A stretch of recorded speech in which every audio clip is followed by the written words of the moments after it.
একদিন সারদামার বাড়ির রাখালকে পুণ্যপুকুরের বাঁশবনে শাখামুটি সাপে কামড়ায়, বাঁ হাতে তর্জনীর ডগায়।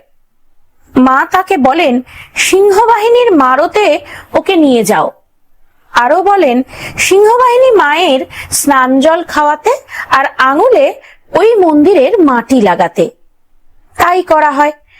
রাখাল ছেলেটি ভালো হয়ে যায়। আরো একদিন মাঠের আলপথ দিয়ে আসার সময় মায়ের ভাইপো ভূদেবকেও জাত সাপে কামড়ালে সে জ্ঞান হারায়। তাকেও শ্রী শ্রী মা দেবী সিংহবাহিনীর মন্দিরের মাটির প্রলেপ দিয়ে সারা রাত ঘরের মেঝেতে শুইয়ে রাখেন। সকালে তার জ্ঞান ফিরে আসে। সেই বছরের শেষে শ্রী মার পেটের প্লীহা খুব বেড়ে যাওয়ায় তা গ্রাম্য প্রথায় দাগাবার জন্য শ্রী শ্রী মায়ের মা শ্যামা সুন্দরী দেবী তাকে কয়াপাটের হাটতলায় নিয়ে আসেন।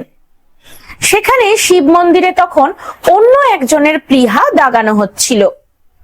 অনেকের কাজ মিটে যাওয়ার পর যে প্লীহা দাগাচ্ছিল, মা শ্যামা সুন্দরী তাকে বলেন যে অনেক বেলা হয়েছে, তাই সে যেন স্নান করে নতুন কাপড়খানি পরে আসে আর মুখে একটু জল দিয়ে আসে।